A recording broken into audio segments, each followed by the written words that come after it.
9-10 मुहर्रम की दरमियानी रात अमर बिन साद इमाम अली मकाम के खैमे में आया और आके कहने लगा, हुसैन बातें दो ही हैं, अब यजीद और उबैदुल्ला इब्न ज़ियाद और दीगर कोई और बात सुनने को तैयार नहीं होते, दो ही बातें हैं, या आपको बैत करनी है या जंग करनी है। तो इमाम अली मकाम फरमाने लगे कि मुझे एक रात की मोहलत दे दो, एक रात की मोहलत, सवेरे बताऊंगा क्या करना है। 9-10 की दरमियानी रात अमर बिन साद ने कहा ठीक है, मैं सवेरे आ जाऊंगा। तो अमर बिन साद खैमे से बाहर निकला तो हजरत अब्बास बिन अली, हजरत अब्बास रदी अल्लाह ताला अन्हु हाजिर बारगाह हुए। तो इमाम अली मकाम से अर्ज करने लगे, भाईजान मुझे पता है सवेरे आपने क्या फैसला करना है और आपको भी पता है सवेरे क्या फैसला करना है। तो ये बदबातन किस्म के लोग हैं, ये सोचेंगे पता नहीं हुसैन कमजोर पड़ गया, अभी बताना था कि हमने बैत नहीं करनी, आपने रात मोहलत क्यों मांगी, ये पता नहीं रात क्या क्या बदगुमानियां सोचेंगे। फैसला तो सवेरे भी वही होना है और अब भी वही होना है कि हम यजीद की बैत करने को तैयार नहीं है, तो आप ये भी बात कर देते। तो इमाम हुसैन फरमाने लगे, अब्बास तेरा क्या ख्याल है, मैंने सोचने के लिए टाइम लिया है, तेरा क्या ख्याल है कि मैंने कोई नए राह तलाश करनी है, कोई मुझे और किसी फौज के पहुंच जाने की उम्मीद है। कहा नहीं, मुझे कुछ भी नहीं करना, ना कुछ सोचना है, फैसला भी वही है जिसका तुझे पता है, लेकिन भाई ये आखिरी रात बची है, कल हुसैन दुनिया से जाएगा, आखिरी रात बची है, दिल करता है कि आज की रात ना मैं रज रज के अपने रब को सजदे करूं, मैं जी भर के उसकी इबादत करूं, ये पेशानी उसके हुजूर नाज झुके। और यार हुसैन इब्ने अली तो एक रात बकायदा बचाए कि मैंने अल्लाह के हुजूर हाजिरी देनी है और तू सारी रातें ज़ाया कर देता है। वतन छोड़ना है हुसैन को। इमाम अली मकाम ने कहा कि हिजरत की थी ना, हुजूर ने भी वतन छोड़ा था।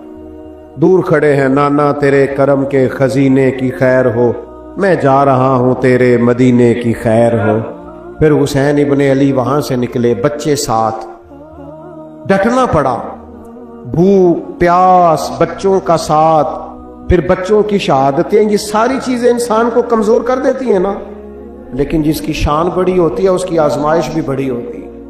छोटी छोटी बातों से घबरा जाने वाली उम्मत, जरा जरा सी बात पर परेशान हो जाने वाले लोग, लड़खड़ाते कदम, उलझे ख्यालात, बेचैनियां, बेकरारियां, बहते आंसू और हर वक्त मजलूमियत का इजहार करती कौम अगर अपने कदमों पे खड़ा होना चाहती है, उम्मत अगर फिर से उम्मत साजी चाहती है, उम्मत अगर खड़े होके और अल्लाह की अता पर राजी रहकर अपनी जिंदगी गुजारना चाहती है, एक ही फार्मूला है, इस कौम को इमाम हुसैन की सीरत से आगाह कर दो, इस उम्मत को नबी पाक के शानों वाले नवासे की अजमतें बता दो। ये जो लोग सहमे सहमे, डरे डरे से, परेशान से, कमजोर से, गरीबी की बात करते, देहाती होने की बात करते, सहमी सहमी बातें करते, इन्हें कहो डरो ना। वो देखो परदेश में हुसैन इब्ने अली थोड़ी देर पहले हजरत अली अकबर की लाश मुबारक उठा के लाए हैं और ला करके खैमे में रखी है, लेकिन उन्हें पता है कल भी तो जाना है ना, उन्हें पता है ना कितने कुछ साल जीना है, बिल आखिर जाना तो है ना। जिस धज से कोई मक्तल में गया वो शान सलामत रहती है, इस जान की कोई बात नहीं, ये जान तो आनी जानी है, मौत बिस्तर पे भी आ जाया करती है, लेकिन जो मैदानों में डट के रहते हैं उनको तारीख जरा जिंदा रखा करती है। कमजोर जिंदगी ना गुजारो, डरी हुई जिंदगी ना गुजारो, और ये कभी ना कहो हाय हुसैन, हम हाय हुसैन वाले नहीं, हम वाह हुसैन वाले हैं। हमारे बुजुर्गों ने हमें यह सबक दिया है, हमने कहना वाह हुसैन, क्या कमाल कर दी इमाम अली मकाम ने, वाह हुसैन आपकी अजमत पे कुर्बान। इतने सारे दुखों के बावजूद जब शानों वाले नाना का शानों वाला पोता, अजमतों वाली माँ का अजमतों वाला बेटा, जुर्रतमंद बाप का बेटा मैदान में निकलने लगा है, तो डरा डरा सहमा सहमा रो के दिलासे दे के आंसू पूछ के नहीं, बल्कि इमाम हुसैन ने डट के खड़े होके वो इमामा सर पे बांधा जो मोहम्मद अरबी ने अता फरमाया था, वो जूता पहना जो नाना ने दिया था, वो तलवार पकड़ी जो शेर खुदा मौला अली पकड़ते थे, اور حسین میتوں کے باوجود میدان میں آئے، فرمایا سامنے کھڑے ہو جاؤ، تمہیں خطبہ دینا ہے، اس لیے کہ محمد عربی کا طریقہ ہے جمعے والے دن خطبہ دیا جاتا ہے۔ پورے وفور سے اتمام حجت کیا۔ اور حسین ابن علی ایسے تو نہیں تھے کہ ڈرے بڑا تھے تو ان سے تلوار نہیں چلی، انہوں نے تلوار چلائی، جو ایک ایک دو دو کر کے آتے رہے وہ کٹتے رہے، وہ کٹتے رہے۔ پھر آواز ایک گونجی پیچھے سے، وہ اکیلے اکیلے کیوں جاتے ہو؟ تمہیں پتہ ہے علی کا بیٹا ہے؟ علی کا گھر تو وہ گھر ہے کہ جس گھر کا ہر ایک بچہ جسے دیکھو وہی شیر خدا معلوم ہوتا ہے۔ اکیلے اکیلے جاؤ گے تو تم چہرے کی روشنی نہیں دیکھ رہے، آنکھوں کی سرخی نہیں دیکھ رہے، مزاج کا بلبلا نہیں دیکھ رہے، طبیعت کا باغ پن نہیں دیکھ رہے، اور جوانی میں شہادت کی لذت سے آشنا محمد کا نواسا نہیں دیکھ رہے۔ ذرا مل کے جاؤ، ہاں ہاں حسین ابن علی شہید ہوئے ہیں پر شان و شوکت کے ساتھ، ہاں ہاں حسین ابن علی دنیا سے تشریف لے گئے ہیں پر عزت وقار اور عظمت کے ساتھ۔ ہاں حسین ابن علی کا سر کٹا ہے، مخالف نے تو اپنی طرف سے نیزے کی نوک پہ چڑھایا تھا، پر حسین کا سر بول بول کے کہہ رہا تھا دیکھ لو میں کٹ بھی گیا ہوں پھر بھی سب سے اونچا ہوں، وہ دیکھ لو میں سب سے اونچا ہوں، سب سے اونچا ہوں میں۔ اے حسین ابن علی، نازش آل نبی تم پر سلام، اے حسین ابن علی تم پر سلام، نازش آل نبی تم پر سلام۔ کسی نے ایک بات کی تھی، اس نے حد کر دی، اس نے کہا مورخ تو کتنا کو لکھے گا، خطیب تو کتنا کو واز کرے گا، او مصنف تو حسین ابن علی کی شان میں کہاں تک بات کرے گا؟ تو میرے امام کا باکپن، ان کی جرت، ان کی طاقت، ان کی ہمت، ان کا کمال، ان کا صبر، ان کی استقامت، ان کا حوصلہ، ان کی جواں مردی، ان کی ہمت کتنی کو بیان کرے گا؟ تو رہنے دے۔ اس نے کہا پھر کیوں رہنے دوں؟ کہنے لگے حسین ابن علی کی شان رفعت کوئی کیا جانے، یہ حسن جانے۔ حسین ابن علی کی شان رفعت کوئی کیا جانے، یہ حسن جانے، یہ علی جانے، یہ نبی جانے یا خدا جانے۔ ہماری طاقت نہیں ہے کہ ہم امام علی مقام کی عظمت کو بیان کر سکیں، بس چپ کر میرے علی، ایتھے جا نہیں ہو۔ امام کا تذکرہ بندے کو جوان کرتا ہے، با ہمت کرتا ہے، جینے کا حوصلہ دیتا ہے، میدانوں میں کھڑا کرتا ہے۔ وہی ہے تیرے زمانے کا امام برحق جو تجھے حاضر و موجود سے بیزار کرے اور موت کی شکل میں دکھلا کے تجھے جلوہ یار زندگی تیرے لیے اور بھی دشوار کرے۔ اور پلٹنا، جھپٹنا، جھپٹ کر پلٹنا، یہ لہو گرم رکھنے کا ہے ایک بہانہ۔ لہذا طاقتور بنو، با ہمت بنو، کربلا کے واقعے سے طاقت حاصل کرو۔ پھر کہتا ہوں ہم ہائے حسین والے نہیں، ہم تو واہ حسین والے ہیں۔ ہمارا کہنا ہے کہ واہ حسین، اے حسین ابن علی تم پر سلام، نازش آل نبی تم پر سلام۔ ہم کہہ رہے واہ حسین، واہ حسین، واہ حسین، واہ حسین، یا حسین، واہ حسین، یا حسین، واہ حسین، واہ حسین، یا حسین، واہ حسین۔ اپنے مزاج میں طاقت پیدا کرو، اپنے بچوں کو یہ قوت ارادی، قوت فیصلہ آنے والی نسل کو منتقل کریں، یہ ہمت، جذبہ۔ امام حسین نے وطن چھوڑا، کوئی لغزش نہیں پیروں میں، کوئی نہیں، شہزادوں والی زندگی تھی، مسجد نبوی کے امام تھے، نبی کریم علیہ السلام کے روضہ اطہر پر تشریف رکھتے تھے، زمانہ حیا کرتا، شان و شوکت تھی، پر حق کے لیے چھوڑا، نکل کر خانقاہوں سے ادا کر رسم شبیری۔ اور پھر بڑا مشکل ہوتا ہے، اس شخص کے ساتھ بچے اور عورتیں ہوں، وہ تو یہ کہہ کے لڑائی سے جان چھڑاتا ہے کہ میرے ساتھ فیملی ہے، نہ ہوتی تو تجھے بتاتا۔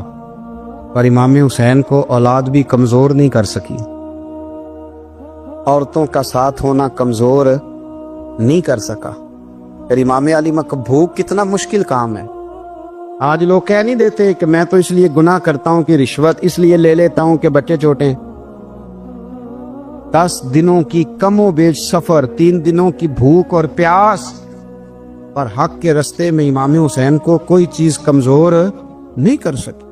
اور پھر وہ جتنی باتیں لوگ کہہ سکتے تھے وہ ساری کہیں گئیں، ساری.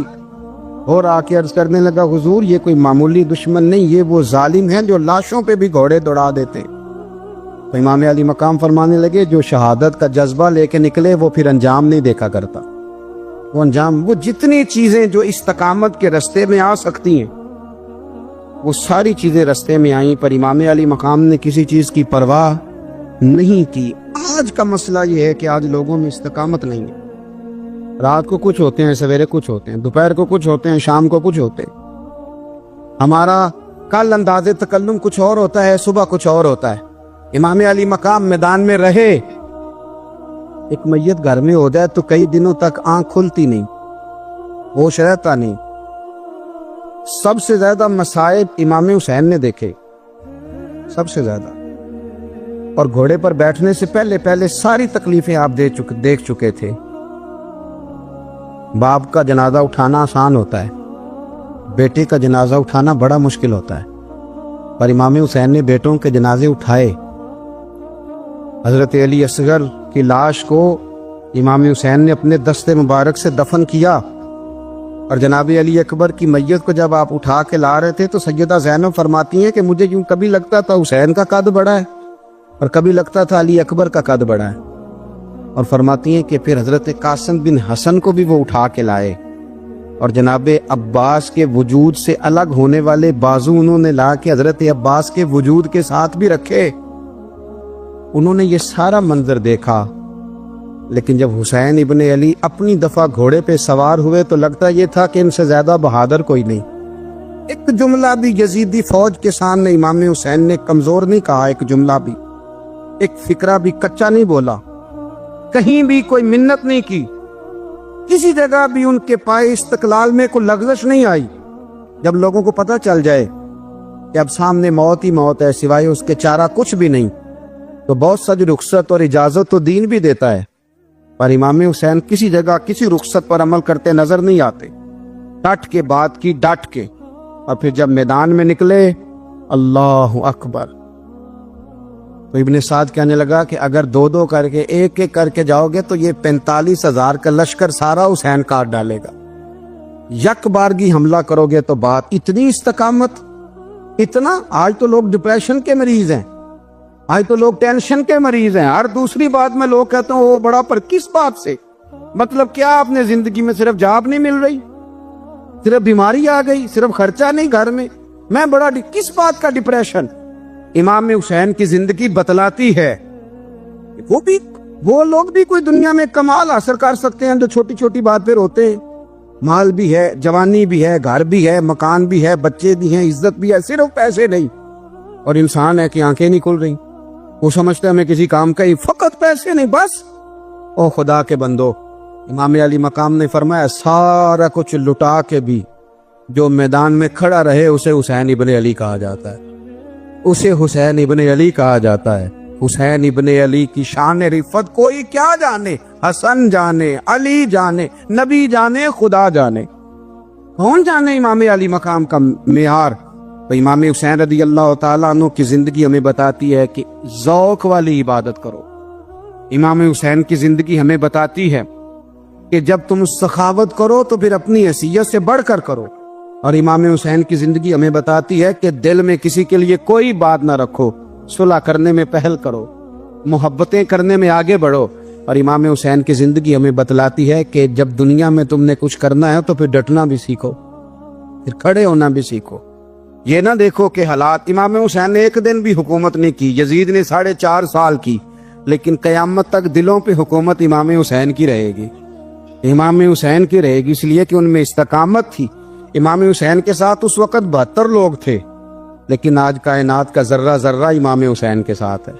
میں اکثر گزارش کرتا ہوں دوستوں سے، میں کہتا ہوں کربلا کا واقعہ کوئی حادثاتی نہیں ہے، اس کے پیچھے پوری ایک لاجک ہے، اس کے پیچھے پورا ایک فلسفہ ہے.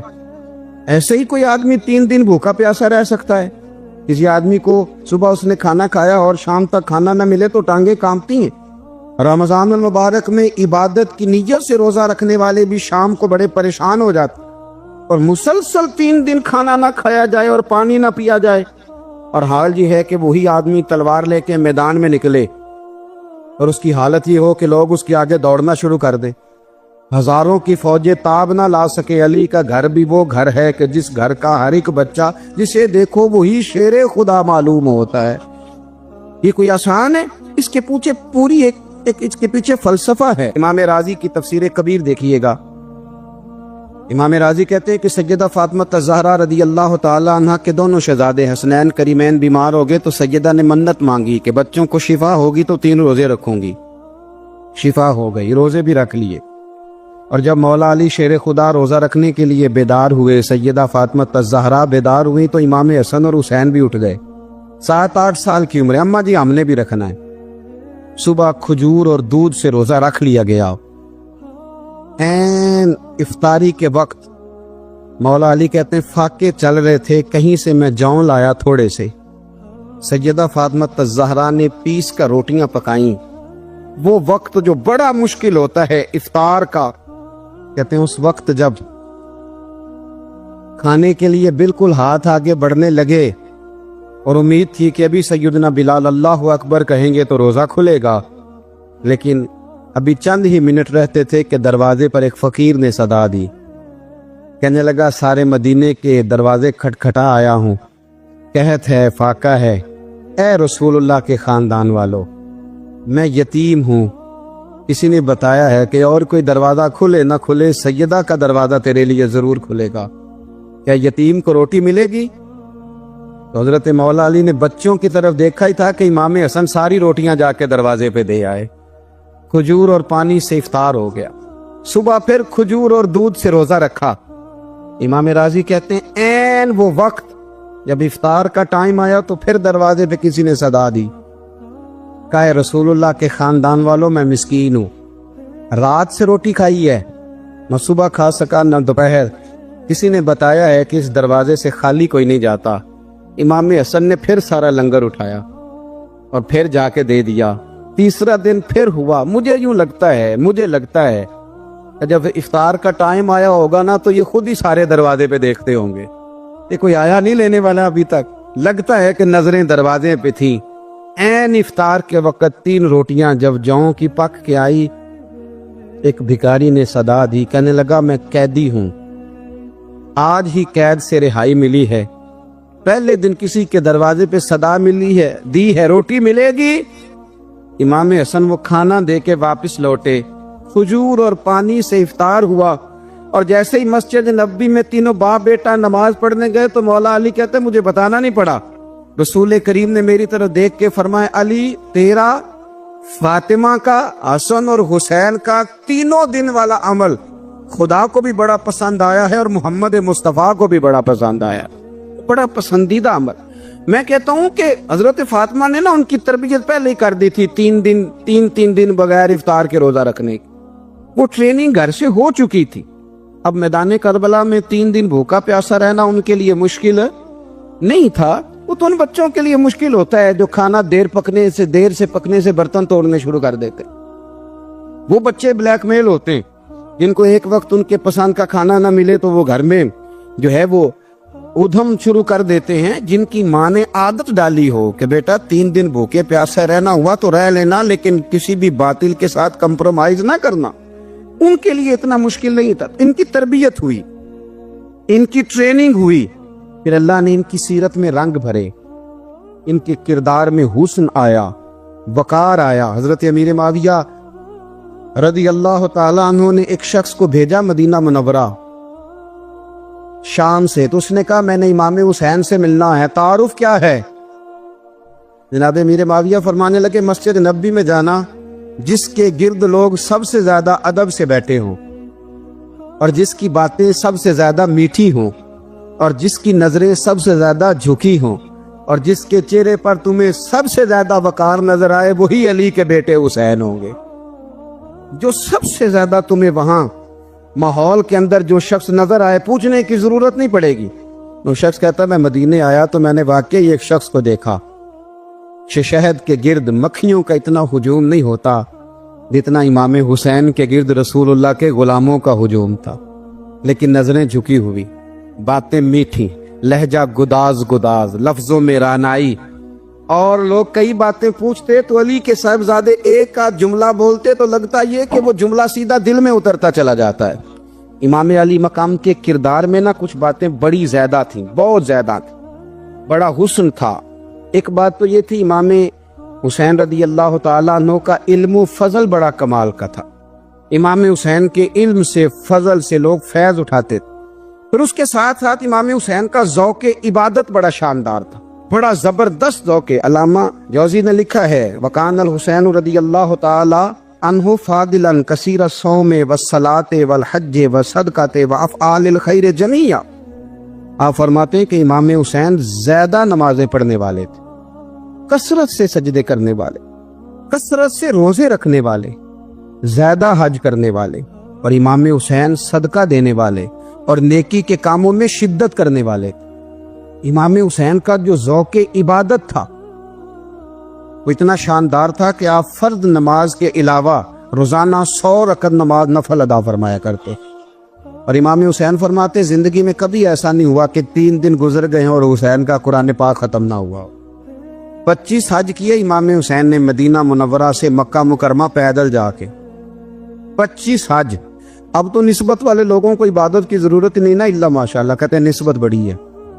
भाई जिनकी निस्बत इतनी खास थी कि हुजूर ने फरमाया ये फातिमा के नहीं मेरे बेटे हैं, उनका तो हाल ये है कि फर्ज के अलावा 100 नफल, 3 दिन से पहले खत्मे कुरान पाक, 25 हज फरमाए।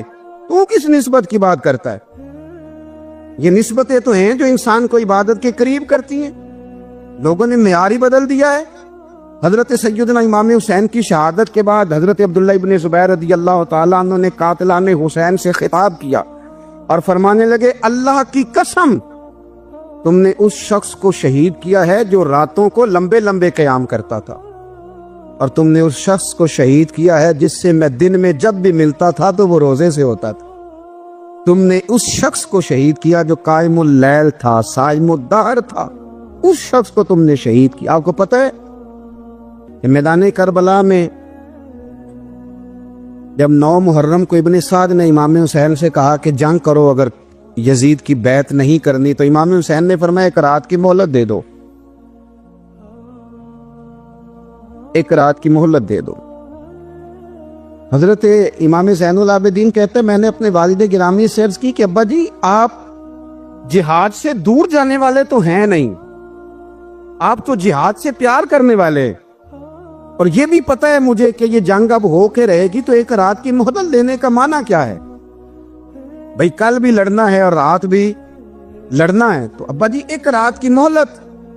तो सैयदना इमाम हुसैन रज़ी अल्लाह ताला अन्हु फरमाने लगे बेटा रात की मोहलत इसलिए ली है कि मैं आज रात खुल के अपने रब की इबादत कर लूं, मैं इस्तिग़फ़ार कर लूं, मैं लंबे सजदे करूं। और कहा ज़ैनुल आबिदीन तो जानता है ना कि मुझे नमाज से, तिलावत से, दुआ से और इस्तिग़फ़ार से बड़ा प्यार है। नमाज से मुझे प्यार है, दुआ से मुझे प्यार है, इस्तिग़फ़ार से मुझे प्यार है। फरमाया बेटा मैंने इसलिए नहीं कि मैं चाहता हूं एक रात और दुनिया में रहूं। तो इमाम ज़ैनुल आबिदीन फरमाते इमाम अली मकाम ने सजदे पहले भी बड़े किए, पर 9-10 की दरमियानी रात जो उनके सजदे थे वो मैंने कभी नहीं देखे। फरमाते हैं तयम्मुम के साथ वो रात की जो इबादतों का रंग था वो मैंने कभी नहीं देखा। इमाम अली मकाम का इबादत का ज़ौक़ था, शौक था, लज्जत थी। आप यकीन करें ऐसे ऐसे अजीब बहाने हम लोगों कहते मेरा नमाज में दिल नहीं लगता, तो मैं कहता हूं तेरा गपशप में किस तरह लगता है, तेरा मोबाइल पे कैसे लगता है भाई? ये तो भाई ज़ौक़ की बात है। इमाम हुसैन कहते हैं मुझे कुरान पाक से प्यार है, मुझे तिलावत से प्यार है, मुझे दुआ से प्यार है, मुझे इस्तिग़फ़ार से प्यार। भाई जिसको जिस चीज से प्यार होगा दिल लग जाएगा। हमने कभी प्यार किया ही नहीं इससे, जिन चीजों से प्यार है वहां दिल लग जाता है।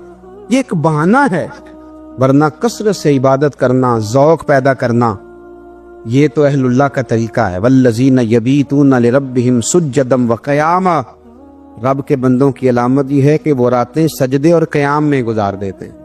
تو امام حسین کی سیرت کا کمال ہے کہ ذوق عبادت رکھتے تھے۔ دوسری بات جو امام علی مقام کی سیرت میں بڑی شاندار ہے وہ یہ ہے کہ سخی بڑے تھے۔ ایک قول سنانا ہے آپ کو امام حسین کا، اور خواہش میری یہ ہے کہ میرے حاضرین اور ناظرین اس قول کو رٹا لگا کے یاد کریں، اس قول کو انشاءاللہ۔ یہ قول جو امام حسین کا ہے نا جی، یہ جس دن مجھے ملا تھا نا تو میں نے بھی رٹا لگا کے یاد کیا تھا، اور میرے پاس جتنی ڈائریاں ہیں شاید میں نے سب میں لکھا ہے۔ امام علی مقام رضی اللہ تعالیٰ عنہ فرماتے تھے اللہ کی رضا کے لیے کسی شخص کی ایک حاجت پوری کر دینا 1 مہینہ مسجد میں اعتکاف کرنے سے زیادہ درجہ رکھتا ہے۔ ایک بندے کی ایک حاجت پوری کر دینا 1 مہینہ پورا مسجد میں اعتکاف کرنے سے زیادہ درجہ رکھتا ہے۔ خدا کے بندے تو ہیں ہزاروں اور بنوں میں پھرتے ہیں مارے مارے، میں اس کا بندہ بنوں گا جس کو خدا کے بندوں سے پیار ہوگا۔ کسی بندے کی ایک حاجت پوری کرنا 1 مہینہ اعتکاف میں بیٹھنے سے زیادہ افضل ہے۔ اسی لیے تو میرے حبیب کریم علیہ السلام نے فرمایا تو رب کے بندوں کی حاجتیں پوری کرنے میں لگ جا، رب تیری حاجتیں پوری فرما دے گا۔ امام علی مقام فرماتے تھے ایک حاجت کسی کی پوری کرو۔ حضرت جناب سیدہ زینب بنت ابی رافع کہتی ہیں کہ سیدہ فاطمہ الزہرا ایک دن اپنے دونوں شہزادوں کو لے کے، جب حضور کی طبیعت مبارک بظاہر علیل تھی جس میں حضور کا وصال ہوا، دونوں شہزادے لے کے سیدہ فاطمہ نبی کریم کی بارگاہ میں گئی، کہنے لگی یا رسول اللہ میرے بچوں کو کچھ دیجئے۔ سیدہ پاک تو حضور اٹھ کے بیٹھ گئے، اس کندھے سے امام حسن کو لگایا اور اس سے امام حسین کو لگایا اور فرمایا فاطمہ کہ جو میرا حسن ہے نا اس کو میں اپنی ہیبت اور سرداری دیتا ہوں، اور فرمایا یہ جو میرا حسین ہے نا حسین کو میں اپنی جرت اور سخاوت دیتا ہوں۔ میرا حسین جرت مند ہوگا اور سخی ہوگا۔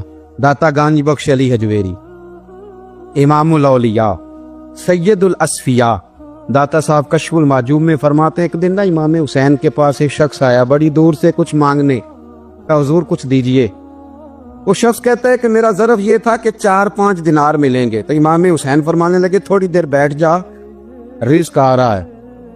تو امام حسین کو حکومت وقت کی طرف سے نا 5 تھیلیاں ملی جس میں ایک تھیلی میں 500 اشرفیاں تھی۔ 5 تھیلیاں آئیں، لیکن اس کو آنے میں نا ذرا دیر ہو گئی۔ وہ 5 تھیلیاں جب آئی نا تو امام حسین اس کی طرف 5 تھیلیاں بڑھا کے نا، ذرا دیکھنا میری طرف غور سے، 5 تھیلیاں بڑھا کے نا تو فرمانے لگے میاں جتنا تجھے انتظار کرایا نا اتنی ہم تیری حاجت پوری نہیں کر سکے، تو یہ نہ محسوس کرنا کہ حسین کے دروازے پہ بیٹھا بھی رہا ہوں تو ملا کیا ہے، یہ نہ محسوس کرنا۔ وہ شخص کہتا ہے جب میں نے وہ تھیلیاں کھولی اور پھر میری نظر امام حسین پہ پڑی تو میرے اندر سے آواز آئی اگر حسین ابن علی اتنے سخی ہیں تو محمد عربی کتنے سخی ہو۔ پر یہ معیار ان کا ہے، ان کا یہ معیار ہے، اور خود بھیک دیں خود ہی کہیں منگتے کا بھلا ہو۔ خود کہنے لگے جتنا انتظار کرایا ہے اتنی تیری مدد کر سکے۔ یہ سخاوت کا معیار تھا، یہ طریقہ تھا۔ ایک دفعہ سیدنا امام حسین رضی اللہ تعالیٰ عنہ کے گھر کے اندر نا 5000 دینار آئے۔ مسجد میں تھے، آپ کو 5000 دینار ملے تو امام زین العابدین کہتے ہیں کہ مسجد سے لے کر گھر آنے تک امام حسین نے 5 کے 5000 اللہ کے رستے میں خیرات کر دی۔ فرماتے میں نے کہا ابا جی 5 دینار کی گھر میں ضرورت تھی، مالاں والے سخی نہیں ہوندے، سخیاں کل مال نہیں ہوندا، ایتھے اوتھے دوویں جہانی سخی کنگال نہیں ہوندا۔ کہا ابا جی 5 دینار کی گھر میں ضرورت تھی، تو کہتے ہیں مجھے فرمانے لگے بیٹا یہ جن کو میں نے دیا ہے نا یہ گھر کے لیے ہی دیا ہے، یہ گھر کے لیے ہی دیا ہے، جن کو دیا ہے تمہارا کیا خیال ہے یہ باہر خرچ ہوا ہے، یہ گھر کے لیے ہی ہے۔ اس لیے کہ جب انسان دوسروں پر شفقت کرتا ہے تو اللہ اس کے گھر پہ رحمت فرماتا ہے۔ امام حسین کی مزاج میں پہلی بات میں نے ذوق عبادت کی عرض کی، دوسری بات عرض کر رہا ہوں کہ صحابہ حضرت اسامہ بن زید بڑے پیارے ہیں میرے نبی کریم کے، بڑے پیارے۔ حضرت اسامہ بن زید کے بارے میں سیدہ عائشہ صدیقہ فرماتی ہیں ان کے ناک سے اگر ریٹھ نکلتی تھی تو اللہ کے رسول اپنے دستے مبارک سے صاف کر دیتے تھے۔ اور سرکار فرماتے تھے کہ اگر اسامہ لڑکی ہوتا نا، ان کے غلام کے بیٹے تھے حضرت زید بن عامر، اگر یہ لڑکی ہوتا میں اسے زیور پہناتا. بڑے پیارے تھے، لیکن جب ان کا آخری وقت آیا نا تو 60,000 دینار کا قرضہ تھا. رشتہ داروں سے کہا، دوستوں سے کہا، یاروں سے کہا. پڑھیے لا الہ الا اللہ ہو، لا الہ الا اللہ. کسی نے پوچھا